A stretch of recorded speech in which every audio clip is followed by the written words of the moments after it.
Hello there, guys. Welcome back to a short online tutorial. Today we're based in Adobe Photoshop, and it's your good friend Jack from Blue Sky Graphics back again to show you some really cool stuff. What I would like to do today, guys, is show you how to create this paint drip effect within Adobe Photoshop. A really cool idea that you can use across many forms of graphic design.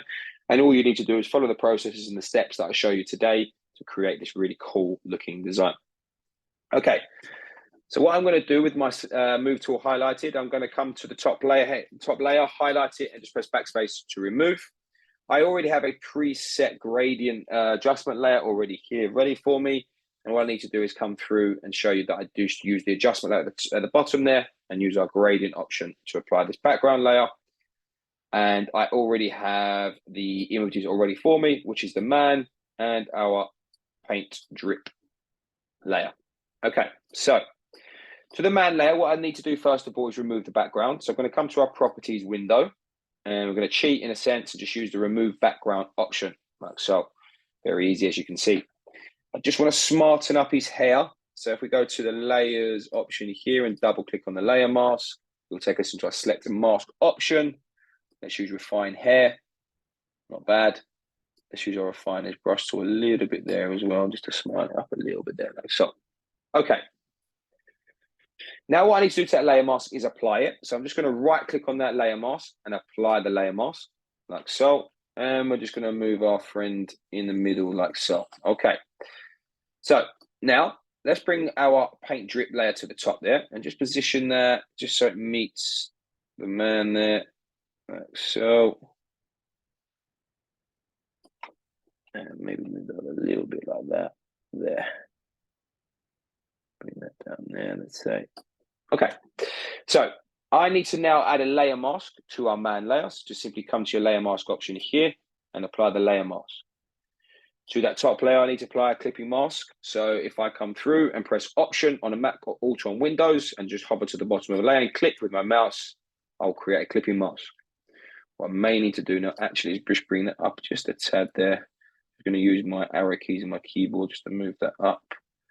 There we go, perfect. Okay, so I need to now select this paint drip layer. So reselect. So I will need to come to the layer mask of the layer, press Command on Mac or Control on Windows to reselect. And then what I'm going to simply do now is send the selection the other way. So I need to go to Select, Inverse, turn off that top layer, come to the layer mask of our man, make sure that we're using our brush tool and our foreground color is black. And then I'm just going to increase the size of this quickly. Let's use a hard round, probably a little bit bigger. Cool, and then we can start to remove here. Keep it right up to the selection to keep it nice and smooth. Like so, there we go. Let's come around here.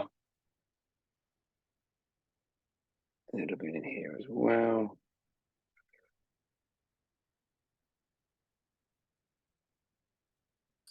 Let's make sure it's all clean and wonderful. And then I'm going to use the shortcut Command D on Mac or Control D on Windows to deselect. And there you have it, guys. Let me just come through here and merge these layers together. By pressing the shortcut Command E on Mac or Control E on Windows. I'm just going to place him centrally there, let's say. Really cool effect. If you're interested in finding out more about the school, guys, please take a look at our website at blueskygraphics.co.uk. Also, as well, there are recordings that are coming out on a weekly basis, so please make sure you take a look. Thank you very much, guys. Take care, and I'll see you next time.